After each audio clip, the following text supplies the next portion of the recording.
Bonjour chers téléspectateurs d'Afro Info 243. Merci pour votre confiance et votre soutien indéfectible. Nous sommes de retour ce samedi 20 juin 2026 avec l'essentiel de l'actualité. Les nouvelles ne sont pas totalement bonnes, mais gardons espoir. Nous sommes chez nous, sur notre terre. Restons unis, forts et solidaires derrière nos forces de défense pour la protection de notre nation. Minembwe. Ce vendredi 19 juin 2026, de violents affrontements ont été signalés dans les hauts plateaux du territoire de Fizi, au sud Kivu, où les forces armées de la République démocratique du Congo, FARDC, ont fait face à une coalition armée composée d'éléments du M23, des RDF, du groupe Twirwaneho et de Red Tabara, selon plusieurs sources locales. Après plusieurs jours d'intenses combats aux abords de Minembwe, des sources concordantes indiquent que cette coalition a lancé une contre-offensive dans l'après-midi. Cette offensive a contraint les FARDC à ajuster certaines de leurs positions avancées autour du centre de Minembwe, tout en maintenant leur présence dans la zone. Des acteurs de la société civile locale affirment également que des drones de l'armée rwandaise ont été observés ces derniers jours dans la région. Selon ces témoignages, ces appareils auraient mené des frappes visant des positions militaires ainsi que certaines zones habitées. Malgré la pression militaire exercée par la coalition rebelle, plusieurs sources contactées sur place rapportent que les FARDC demeurent déployés dans les environs de Minembwe et poursuivent leur résistance. À la tombée de la nuit de ce vendredi 19 juin 2026, la situation sécuritaire restait particulièrement volatile. Les populations civiles continuent de vivre dans un climat de peur et d'incertitude, marqué par les déplacements de population et les risques liés à la poursuite des combats. S'il vous plaît, prenez une minute pour liker, partager et faire circuler cette information afin qu'elle atteigne un maximum de personnes. Tournons à présent nos caméras vers le territoire de Rutshuru, dans la province du Nord Kivu. Des tirs nourris ont été signalés ce vendredi aux environs de 10 heures dans le parc national des Virunga, sur l'axe routier reliant Rutshuru à Goma. Selon plusieurs sources locales, un camion transportant des marchandises est tombé dans une embuscade tendue par des hommes armés. Les assaillants ont ciblé les pneus ainsi que le réservoir du véhicule dans une tentative de l'immobiliser et de l'incendier, sans toutefois parvenir à leur fin. Cet incident survient dans un contexte d'insécurité persistante sur plusieurs tronçons routiers traversant le parc des Virunga, où des cas d'embuscade, de pillage et d'attaques contre les voyageurs sont régulièrement signalés. Depuis les lignes de front et les zones sous tension, Afro Info 243 continue de suivre la situation de près pour vous tenir informés. S'il vous plaît, prenez une minute pour liker, partager et faire circuler cette information afin qu'elle atteigne un maximum de personnes. Alerte Uvira. Vraie arrestation ou rumeur? Une note vocale devenue virale sur les réseaux sociaux accuse une femme nommée Beya d'être une dangereuse criminelle opérant dans le Kivu. Selon ce message, elle serait actuellement détenue à Uvira et tenterait de corrompre les autorités pour obtenir sa libération. Face à la gravité de ces accusations, la prudence journalistique s'impose. Une vérification urgente auprès de ce centre de détention est indispensable pour démêler le vrai du faux et couper court aux rumeurs. Mimi nawaza jina yake kama ni Beya, nawaza kuko bengine wanamfahamia ni Beya. Huyu dada ni tretremo wa ajabu, ashauisha bazalendo bamingi sana. Huyu dada manake ashauisha batoto bamingi bazalendo kule kote ya Makamisimbi, Walungu, kule kote ashauisha batu bamingi. Kule kote kukua huyu ndugu yetu marehemu Mapenzi. Huyu dada balimufunga juzi le 15. Eko pale pa Birode Uvira. Lakini inaonekana eko natafuta kufanya corruption, apeleke makuta pale bamwachililie kule kubirode Uvira. Kama mwe muko najua batu benye kuwa Kinshasa, huyu dada mufanye nguvu, habari yake ende Kinshasa bamufunge. Huyu ni muuaji kabisa, na ni peple kongole mingi yenyewe isha kufa juu yake, na anajua kupika bunduki bote bwa kila aina yoyote, anajua kumanipile arme yoyote. Huyu dada, huyu mnamuona hapa, ara tena dada manake ni traitre assassin birindo, ni muuaji wa yulu sana. Article 64 en RDC, une question aux opposants. Chers opposants, pourquoi l'article 64 ne s'appliquerait-il pas d'abord à ceux qui prennent les armes contre la République et sèment la désolation à l'est du pays? L'article 64 de notre Constitution est clair. Tout Congolais a le devoir de faire échec à tout individu ou groupe d'individus qui prend le pouvoir par la force ou l'exerce en violation de la Constitution. Alors, une question simple se pose. Si vous croyez réellement à l'article 64, pourquoi ne l'évoquez-vous pas d'abord contre ceux qui occupent des territoires congolais par les armes et imposent leur autorité en dehors du contrôle de l'État? Pourquoi autant de discours contre Kinshasa, mais si peu de réactions face à ceux qui sèment la peur et la souffrance à Goma, Bukavu, Rutshuru et dans plusieurs autres zones touchées par la guerre? Si l'article 64 doit être défendu, ne devrait-il pas aussi concerner ceux qui défient ouvertement l'autorité de l'État, prennent des villes par la force et menacent l'intégrité territoriale du pays? Pendant que certains débats politiques continuent, des Congolais souffrent à l'Est. Des familles sont déplacées, des femmes et des enfants vivent dans la peur et des communautés attendent la paix. On dit souvent, lorsque l'ennemi est à la porte, les querelles de famille doivent attendre. Chers Congolais, avant nos divergences politiques, nos ambitions personnelles et nos divisions partisanes, l'urgence reste la protection de notre peuple et la défense de notre territoire. Réfléchissons ensemble. Peut-on parler de l'article 64 uniquement dans les débats politiques et oublier ceux qui utilisent les armes pour imposer leur volonté? Si l'article 64 est un devoir patriotique, alors le débat doit aussi porter sur tous ceux qui attaquent la République, mettent en danger les citoyens et contestent l'autorité de l'État sur le sol congolais. José Makila, qui se trouve lui aussi aux côtés du président Joseph Kabila aujourd'hui au sein du mouvement terroriste M23, José Makila nous explique la duplicité de Joseph Kabila. D'après lui, Joseph Kabila, tout en étant président de la RDC durant ses 18 ans, il était en connivence avec le Rwanda et le M23. Nazo reproché Joseph Kabila Kabange, président de la République. Alobaki que ako pacifier mboka. C'est-à-dire cheval de bataille naïe. Tout le monde pacification en mboka te. Armée moko et salamité. Tout ça na armée te. Asali na ko, armée na biso, et la modernité te, et la armée républicaine te. Ata armée moko, tout ça na armée awate.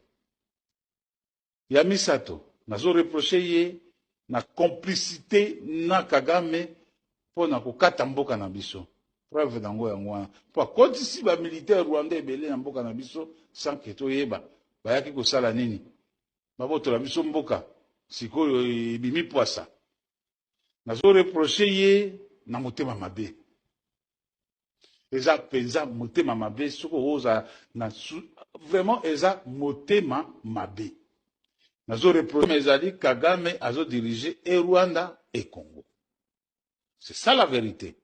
Donc, nenge bato bavandi, ezalaka lokwa bavandi na Rwanda. Po, Kagame azo diriger Rwanda na Congo. La preuve. Tout le monde y a une déclaration, il y a James Kabarebe. James alobi ke, mikolo nyonso batini ya mwa délégation. Bosa isabiso na likambo yo, bosa isabiso na likambo yo, bosa isabiso na likambo yo. Donc, nyonso eutaka kaka na Rwanda. Ebele ya batu bazozwa soki olingi grade, il faut kaka Rwanda apesa accord. Soki olingi ozwa poste ministériel, il faut Rwanda apesa accord. C'est le Rwanda qui dirige le Congo. Grave, tala esika complicité ezali. Rwanda a formé ba militaire nyonso epa na ye, azwi arme akotisi epa na biso. C'est comme si tozana ba agent de sécurité te. C'est comme si tozana batu te ba informer bakonzi awa, babandi ko attaquer biso. Mutu ayebisi opinion publique nationale et internationale nani ONG Human Rights Watch nde alobi non Rwanda komi ko attaquer gouvernement attaque oyebisa biso tata koloba eloko te rien bavanda na bango lelo. Cette scène se passe actuellement à Njili. Car hôpital eza na sima ndako oyo eziki deja nyonso ndako ezozika lupango wana pe place bomona poto wana moto deja ekoti kuna toza commune ya Njili quartier 2 avenue Ndolo commune ya Njili quartier 2 avenue Ndolo bato no balalaki te moto ebandaki ba 23h40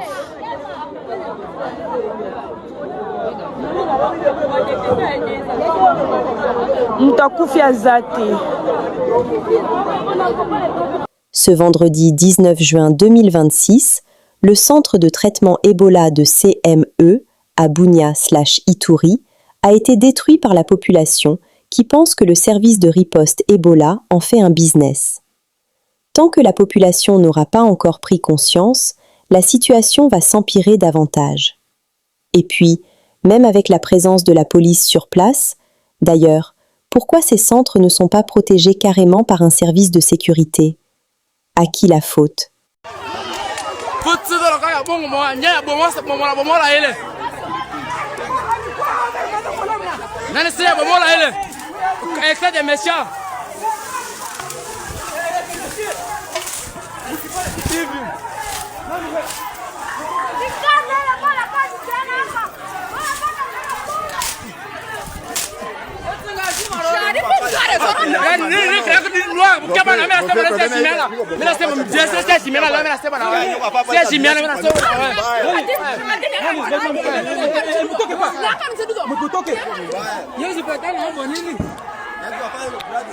Bon, c'est pas hivi.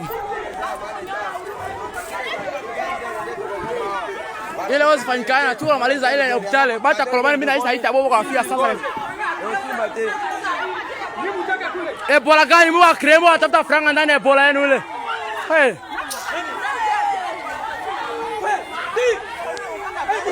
Ni pera arme kwa hivi tuone nani kwa sasa ile. Hey, viens on va tomber hivi mais viens on va tomber on va blague mais Luisa ouais. Viens on va tomber via ile on va via. On va aller via ile est gasa tomboka. Ti niveau ya tomboka mko ngani nini? Mko ngani nini kwa ti papa kwa sasa tomboka maneno hapa. Ile tu la pomola leo mimi nasema na nyinyi leo finale hapa.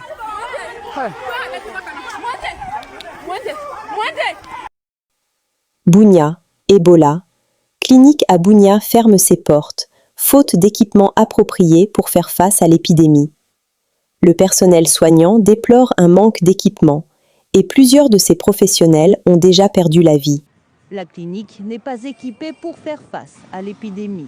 Nous sommes en train d'affronter cette épidémie, mais bréville, nous n'avons aucun intrant qui nous permet de nous protéger, nous en tant que personnel soignant, ce qui fait que nous avons très peur de perdre aussi notre vie, comme nous avons eu à perdre un... Bon, écoutez, je ne sais vraiment pas si quelqu'un peut croire en ces types d'allégations. C'est peut-être là les pyromanes qui veulent jouer sapeur-pompier parce que il y a certaines personnes qui disent « je ne veux pas aller là-bas », qui pensent que les virus ici est une œuvre malsaine qui vient de là et que lui fasse une telle allusion. Est-ce que ce n'est pas déjà un aveu? Après, peut-être que le ministre de la Santé dira un mot parce que je ne voudrais pas encore aller dans la spéculation, mais le fameux cas des Goma, on peut en reparler. Donc ici, c'est que les Congolais savent et c'est que toute la communauté internationale sait que ceux qui tuent les Swahiliphones, ce sont ceux-là qui sont à Goma actuellement. Est-ce que vous voulez que je vous rappelle qu'en janvier 2025, il y a eu plus de 10 000 morts. Le ministre des Santé à ma gauche nous donnait des chiffres des morts zone de santé par zone de santé. Hier, le docteur Lola nous a dit qu'ici, en Ituri, il y en avait plus de 300. Et donc, toutes les zones de santé de la province du Nord Kivu ont communiqué de chiffres des swahiliphones qui ont été tirés. Parce que s'il faut prendre d'abord ces virages dangereux, ces discours inutilement tribalistes et sectaires, on sait qui tue. Et ils ne tuent pas d'aujourd'hui. Parce qu'eux ne sont que le 5e ou le 6e fils du tueur en chef qui est connu, le père le Rwanda. Et donc il devrait y avoir une certaine gêne pour ceux qui ont installé aujourd'hui une gouvernance par crime, qui brime, qui tue les swahiliphones et qui veulent se présenter en sauveurs de swahiliphones. Nous sommes dans un pays pluriel où toutes les ethnies cohabitent. Ces types de discours sectaires inutilement discriminatoires reflètent justement la volonté de l'agenda du père, le Rwanda, qui tient à tout prix à créer la division au sein d'une nation qui est unie, qui est davantage unie derrière le léopard et qui est davantage unie dans le cadre de cette riposte. Si nous devons regarder tous ceux qui sont alignés dans les équipes de riposte, vous retrouvez des Congolais de toutes les 26 provinces. Et donc ici, c'est à la limite diabolique. Je pense que diabolique, c'est peut-être pas le terme approprié parce que faible, de faire de telles insinuations, de telles allusions, pendant que jour et nuit, vous avez suivi les docteurs Mwamba dire des médecins, des infirmiers jeunes qui ont perdu la vie pour sauver de vie et venir faire une telle insinuation alors que cette province, nous la pacifions, vous entendrez les gouverneurs tout à l'heure, nous faisons des routes, on a refait l'aéroport pour redonner vie à cette province autant que nous voulons les redonner dans les parties du pays qu'ils occupent où ils continuent de tuer. Je crois que par décence, s'il en existe un peu, ils devraient tout simplement se taire. Voilà. Bon, se taire, pour moi, c'est même faible, ils devraient s'enterrer. Parce que, sincèrement, là, moi, en tant que ministre de la Santé, j'ai compté les morts tous les jours en 2025. C'est moi, effectivement, qui donnais le rapport au gouvernement de tous les morts, des centres de santé détruits. On est venu chercher des enfants dans les centres de santé. On est venu chercher des malades blessés avec des gens qui avaient on va dire, des broches dans les jambes parce qu'ils étaient blessés. On est venu les sortir des centres de santé pour aller les tuer. Alors que ces gens viennent nous parler, sincèrement, se taire, c'est facile. Moi, je pense qu'ils devraient s'enterrer.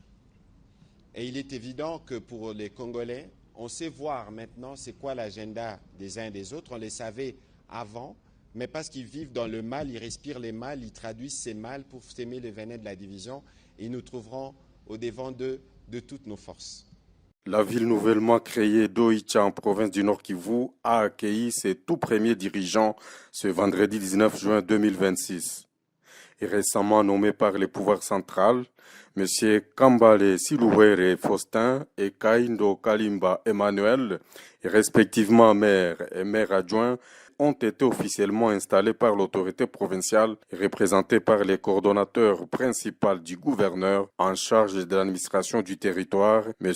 Eric Kissa Kalobera. La cérémonie relative a commencé par la lecture des différents actes de nomination ainsi que les PV de notification et d'installation, une lecture faite par le secrétaire provincial Dieudonné Moulaalia. Anciennement commune rurale et en même temps chef-lieu du territoire de Beni, la nouvelle ville d'Oicha se situe à 30 km au nord de la ville de Beni. Elle compte actuellement au moins 252 000 habitants. À peine installé, le tout premier maire d'Oicha, M. Kambale Silouere, a indiqué que la sécurité est sa priorité absolue. Il promet de se pencher aussi sur les volets développement, assainissement de la ville et attraction des investisseurs. Cette journée du 19 juin 2026 restera gravée dans l'histoire de notre ville. Elle marque non seulement l'entrée d'Oicha dans une nouvelle étape de son élévation institutionnelle, mais également les débuts d'une responsabilité collective, celle de bâtir une ville forte, prospère, sécurisé, très propre, tourné vers un avenir meilleur. Les représentants de l'autorité provinciale Kissa Kalobera a invité les heureux nominés à se pencher aussi sur la lutte contre Ebola et à veiller sur l'éthique et la déontologie de l'agent public de l'État. Ni cadre hiyo ya excellence mheshimiwa gouverneur qui a incarné vision ya président de la République qui veut la paix. Na yeye sali tulita ku gouvernement nasema moi je voudrais comme cheval de bataille la sécurité, l'assistance humanitaire mais appuyée par les infrastructures. Qui avait mainquiétude ambazo ziko na madefi. Miongoni mwa hiyo madefi ni maresource ya ba personnel. Personnel yenye ilikuwa hapa kukomine msife moyo. À noter que Oicha est la 4e ville de la province du Nord Kivu après Goma, Butembo et Beni. Nous sommes ici pour soutenir tous les projets annoncés par le gouvernement, Monsieur le Président chef d'État, Félix-Antoine Tshisekedi Tshilombo, le vice-premier ministre Jacquemin Chabani-Luko. Et notamment, il s'agit de la réforme de la police nationale congolaise. Nous sommes capables d'apporter des solutions qui seront adaptées aux besoins de la police réformée, non seulement en ce qui concerne l'éventuel matériel, mais aussi par exemple la formation des sous-officiers, des officiers, des cadres. Nous avons bien d'expérience que pendant la visite à Prague, l'homologue tchèque du monsieur vice-premier ministre l'a mentionné. Je pense que cette idée a été bien reçue et nous sommes en train de la développer. Nous sommes aussi actifs ici en République démocratique du Congo dans le domaine de la numérique. Je pense que la numérisation de l'administration publique, c'est une tâche très importante.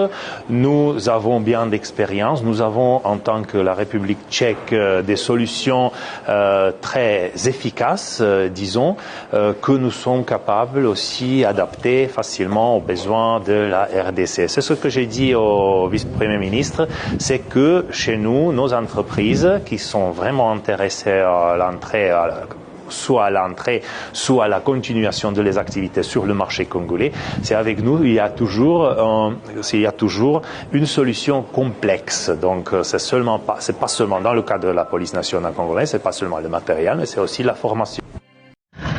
Trezongi, Balamatina, Trezongi, Binoba Oboza partout, Trezongi, Rayoyo et Kufaka. Yangoyo, allo, Yangoyo, Weza Mutu Mobutu Achika, Félix Arezapé, Yangoyo Zongi. Merci. À toi Kabila, Oyaka Penda Koboma Mboka na biso. Oyaka Koboma Mboka na biso. Nyonso tu etamoli malamu. Treyeyo. Merci. Félix, changer constitution ana. Ozeranine. J'en profite pour rendre hommage aux deux présidents, donc un président et une présidente du CONOR, du comité de normalisation avec lequel j'ai eu à travailler, le président Sambi, pour le travail qu'on a eu à battre ensemble, et la présidente Belinda, avec son équipe, parce que je pense que tout ça on l'a fait ensemble. Pour arriver à ce résultat, chacun a eu à apporter sa pierre, ils se sont battus, il y avait des fois où on ne dormait pas, on était obligé de communiquer à tout moment pour atteindre ces résultats. Donc je pense qu'il faut vraiment leur rendre cet hommage mérité. Et j'espère que quand on sera décoré, on le sera avec eux, parce que c'est un chemin qu'on a tous fait ensemble. Donc par rapport à ça, donc la seule chose que nous on avait retenu et que moi personnellement j'avais retenu, c'est que l'équipe ne doit pas, nos joueurs ne doivent pas se plaindre. Ils ne doivent pas avoir des problèmes de logement. Ils ne doivent pas avoir de problèmes de nourriture, de transport, de primes. C'est pas des idées qui doivent trotter dans leur tête. Ils doivent rester concentrés sur le foot, sur ce qu'ils doivent donner sur le terrain. Et c'est ce qu'on a mis en place avec la fédération, avec 2-3 partenaires pour pouvoir y arriver et que tout soit fait régulièrement et le gouvernement a tenu. Et à ce jour, pas de retard de primes. On a pu le faire. À ce jour, nous sommes même en avance par rapport aux primes. C'est-à-dire? Nous avons déjà payé jusqu'au 3e match. Seulement? C'est déjà ça. Pourquoi ne pas avoir payé jusqu'à la demi-finale? C'est comme ça que ça se fait. J'ai compris, mais bon. C'est pour revenir sur l'optimisme. Par rapport au match sûr. Ça, c'est pas moi. Si ça dépendait de moi, je paye juste en finale. Il y a le budget, la chaîne de dépenses, il y a tout ça. Donc, il ne paye que le match sûr. Les matchs sûrs, c'est juste les 3 premiers matchs. Donc, jusqu'à la fin du premier tour, de la phase des poules ici, les Léopards n'ont pas de problème de prime. Pas de problème de prime. Tous ont été payés sans exception. Tous. C'est-à-dire qu'au Banda, coach Tina, sans exception. Ramasseur de balles. Sans exception. Sans exception. Ok. Donc, déjà, par rapport à 1974. Tous les paiements sont faits. Tout. Nous sommes arrivés à la fin de cette édition. Merci à vous de nous avoir suivis jusqu'ici. Si vous avez apprécié ces contenus, n'oubliez pas de vous abonner à notre chaîne, d'activer la cloche de notification pour ne rien manquer de nos prochaines vidéos. Likez et partagez cette vidéo. On se retrouve très prochainement. À bientôt.